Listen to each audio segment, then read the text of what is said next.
وَلَقَدْ يَسَّرْنَا الْقُرْآنَ لِلذِّكْرِ فَهَلْ مِن مُّدَّكِرٍ۔ مومن کے قتل خطا کے بارے میں قرآن کا حکم کیا ہے؟ قرآن کریم نے فرمایا وَمَا كَانَ لِمُؤْمِنٍ أَن يَقْتُلَ مُؤْمِنًا إِلَّا خَطَأً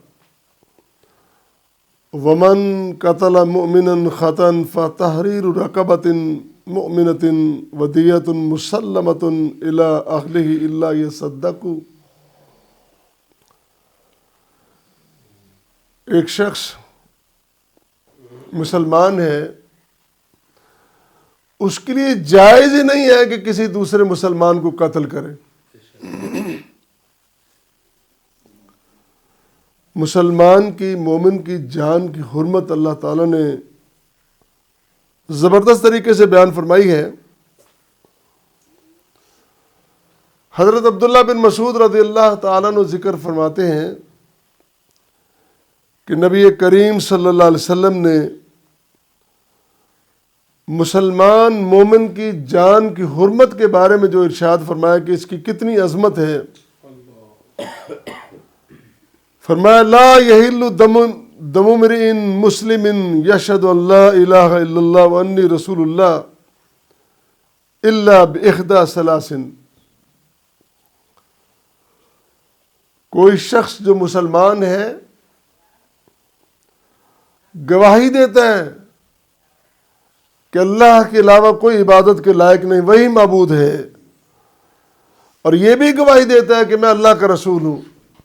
رسول کریم صلی اللہ علیہ وسلم فرما رہے ہیں کہ وہ اللہ کی توحید کی گواہی دیتا ہے اور میری رسالت کی بھی گواہی دیتا ہے۔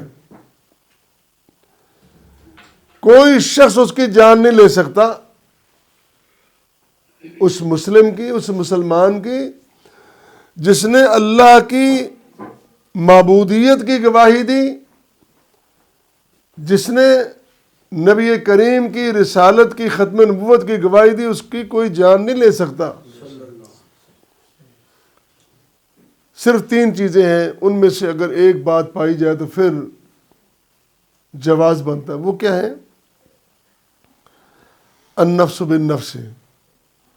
اگر کوئی قاتل ہے تو قاتل کو قتل کے بدلے میں قتل کرنا ہوگا، لیکن اس کی جان بھی یہ نہیں ہے کہ محلے میں قتل ہو گیا تو اس کے ورثاء اٹھے تو اس کو قتل کر دیں، اس کے قبیلے کے لوگ، دوست کے لوگ، پارٹی کے لوگ، اس طرح نہیں ہے۔ ایک نظام دیا ہے، ایک سسٹم دیا ہے، حکومت اور ریاست یہ فیصلے کرے گی، عدالتیں فیصلے کریں گی، پھر ہے۔ ہاں قانونی کمزوریاں ہو سکتی ہیں، فیصلے لیٹ ہو سکتے ہیں، لیکن پھر بھی تمام تر کمزوریوں کے باوجود کسی فرد کو، کسی شخص کو اجازت نہیں دی جا سکتی کہ وہ خود اس کا قتل کا بدلہ لے اور گن اپنے ہاتھ میں لے لے۔ النفس بالنفس، جان کے بدلے جان، والسیب الزانی، اور ایک ایسا شخص جو بوڑھا ہو گیا ہے لیکن بدکاری سے بات نہیں آتا، بدکار بوڑھا، اس کی بھی، لیکن وہ بھی کوئی فرد اپنے ہاتھ سے اس کے فیصلے نہیں کر سکتا، اس کے لیے سسٹم موجود ہے۔ وَالتَّارِكُ لِدِينِهِ الْمُفَارِقُ لِلْجَمَاعَةِ، دین چھوڑ دینے والا، مرتد۔ یہاں تھوڑی سی وضاحت میں عرض کر دوں، اس کے بارے میں نام نہاد دانشور بڑی باتیں اٹھاتے ہیں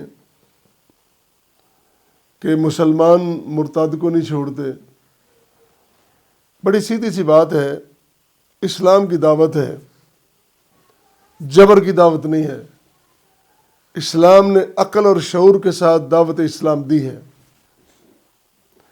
توحید کے دلائل پیش کیے، نبی کی رسالت کے دلائل پیش کیے، قیامت کے دلائل پیش کیے، قبر کے سارے دلائل موجود ہیں۔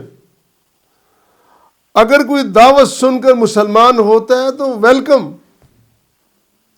زبردستی کسی کو مسلمان نہیں کیا جاتا، لا اکراہ فی الدین، کوئی زور زبردستی نہیں ہے، من میں آئے اسلام قبول کرو، نہیں کرنا نہ کرو۔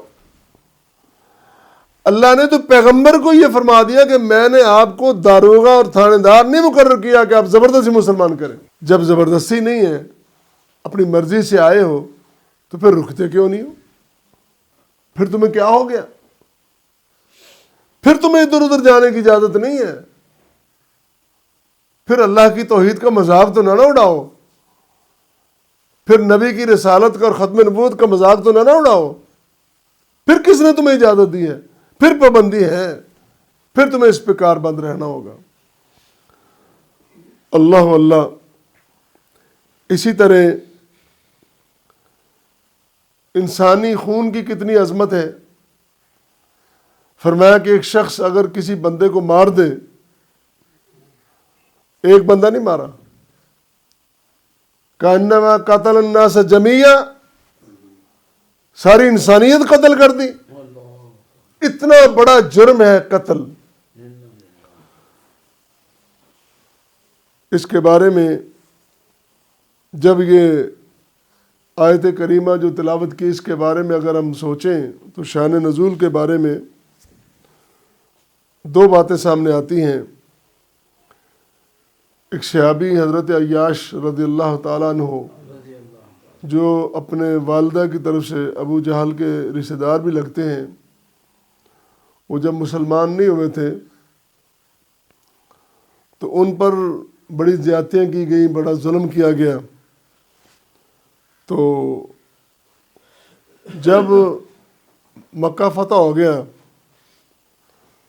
ان کے سامنے وہ شخص آ گیا جو اسلام لانے سے قبل زیادتی کیا کرتا تھا۔ انہوں نے تلوار ماری اور سر اڑا دیا۔ اب عیاش کو نہیں پتا تھا کہ یہ تو مسلمان ہو چکا ہے۔ مسلمانوں کی عظمت دیکھیں کہ جس شخص نے جتنی بھی زیادتیاں کی ہیں، جب مسلمان ہو کے آ جاتا ساری زیادتیاں معاف کر دیتے۔ اسلام بھی ان الاسلام یہدم ما کان قبلہ، اسلام بھی معاف کر دیتا اور مسلمان بھی معاف کر دیتے۔ تو ان کو یہ نہیں پتا تھا کہ وہ مسلمان ہو چکا ہے، انہوں نے گردن اڑا دی۔ تو بعد میں جب پتا چلا کہ یہ تو مسلمان ہو چکا ہے تو پھر اس کو قتل خطا قرار دیا گیا۔ قتل عمد نہیں تھا، قتل خطا تھا، ان کو نہیں پتا تھا کہ یہ مسلمان ہو چکا ہے۔ دوسری بات یہ ہے، ایک صحابی میدان جنگ میں تلوار ہاتھ میں ہے، لڑ رہے ہیں، بندہ سامنے آتا، وہ کہتا ہے اشہد اللہ الہ الا اللہ و اشہد ان محمد عبدہ و رسولہ، انہوں نے پھر بھی اڑا دی گردن۔ جب یہ واقعہ نبی کریم صلی اللہ علیہ وسلم کے سامنے آیا تو آپ نے فرمایا یہ کیا کیا؟ فرمایا وہ تو بہانہ کر رہا تھا، بچنے کے لیے، موت سے بچنے کے لیے اس نے کلمہ پڑھا ہے۔ آپ نے فرمایا الا شققت عن قلبہ، اس کا دل چیر کے دیکھ لیا؟ اس کا دل چیر کے دیکھا ہے کہ اس کے دل میں کیا تھا، کیوں ایسا کر رہا تھا؟ اللہ اللہ۔ اس کا ایک مطلب یہ بھی ہے، فیصلے شواہد پہ ہوتے ہیں، ظواہر پہ ہوتے ہیں،